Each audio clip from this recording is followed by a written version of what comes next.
之大道，郭艷明、林潔瑩、何文傑。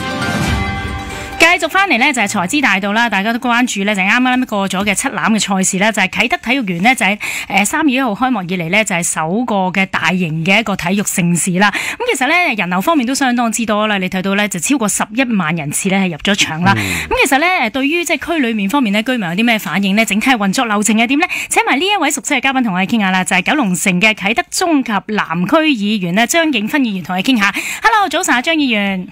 早晨，早晨，係啦，嗱咁啊，啱啱咧啟德咧就即係舉行咗呢個七欖嘅賽事啦，一個盛事活動啦，亦都咧係即係非常之熱鬧啦，咁啊人流都非常之暢旺噶。其實睇翻呢，整體嚟講個運作流程係點樣咧？特別係即係對於區裏面嘅居民有啲咩反應咧？其實咧我都喺呢幾日咧都有進出呢個嘅活動啦，咁樣跟住都體驗咗整個嘅七欖喺首次咧移至啟德體育園裏邊進行嘅咁樣，咁啊當中其實都有唔同嘅場地，亦都有唔同嘅一個嘅活動嘅一啲嘅氣氛啦，咁啊其實嗰種氣氛都非常之好。咁我見到其實因為今次我哋呢個嘅七欖咧，因為進出場地係一啲間斷式唔同嘅一啲 section 嘅一個嘅進場咁樣嘅，咁所以可能喺嗰個入場嘅人流咧就會可能間斷，咁所以其實唔係太過擠擁嘅，係啊，咁所以就不過可能睇翻可能之前一啲嘅測試活動咧，可能係講緊不論係港鐵啦，或者係巴士等等咧，其實嗰個嘅配套其實而家都行得都非常之暢順啦。咁啊，其實都我見到可能特別係見到港鐵咧，佢哋都有喺兩個站啦，即係分別喺啟德站啦、宋皇臺站，其實都擺咗好多嘅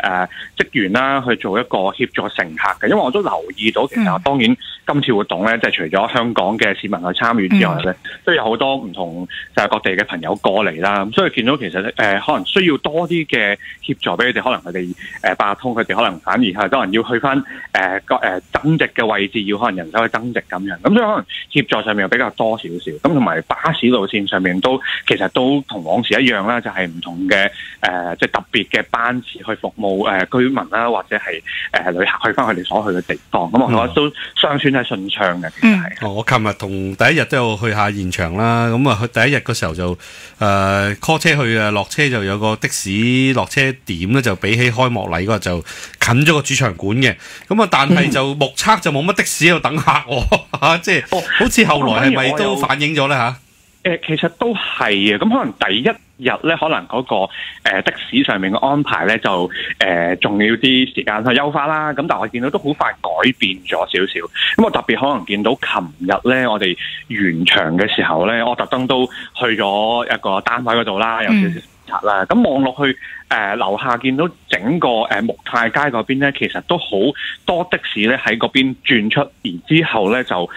去翻呢個嘅場館附近嘅上落客位。因為我都知道其實個的士站位咧有少少嘅調整，係一個好調整嚟嘅。喺嗰個即係臨時嘅嗰個交通交匯處裏邊有一個新嘅位置啦，咁樣咁令到巴士又多啲空間，咁的士又多啲空間去做停泊。最好啊，快啲就方便嘅。快啲就定實嗰個的士同埋上落客位置喺邊咧，就大家熟頭熟路啊嘛嚇，咁啊即得行少少咁啊入到去啦。咁亦都區議會啊撥下錢啊，整下啲等車嗰啲蓋啊咁樣啊。我見嗰啲都日曬雨淋喎。如果等的士好在叫做毛毛雨啫喎嚇，即係如果即係夏天咧滂沱大雨，你都等的士都幾慘情。咁我今次咧都睇到啲人流比較多啦。其實居民有冇反映翻嗰個情況咧？即係譬如特別係夜晚嘅時候咧，會唔會即係都有個噪音嘅情況？有冇居民有反映相當嘅情況咧？其實有嘅，因為頭先都有講到咧，就去咗一個單位做一個視察啦。琴日都即係望住一個主場館，因為主要都係木泰街嘅居民嗰邊有望正主場館嘅。咁其實咧，其實講緊如果噪音，其實咧即係老實說咧，呢個嘅主場館咧就冇乜嘅，即係雖然佢開蓋咧。咁但係就可能歡呼聲都唔係太過影響，咁但係反而咧就係嗰個嘅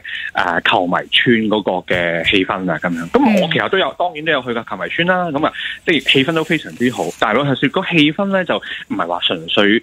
即係音量嘅大小咧，可能當中嘅內容都幾吸引嘅，係啦。咁不過就可能喺個舞台上邊咧，可能都排咗唔少嘅一啲嘅表演啦，可能有啲 DJ 啊，或者一啲樂隊嘅表演，可能對於居民一啲重低音嘅情況就比較多，係啦。咁所以就即係可能佢哋閂窗啊，其實都感受到個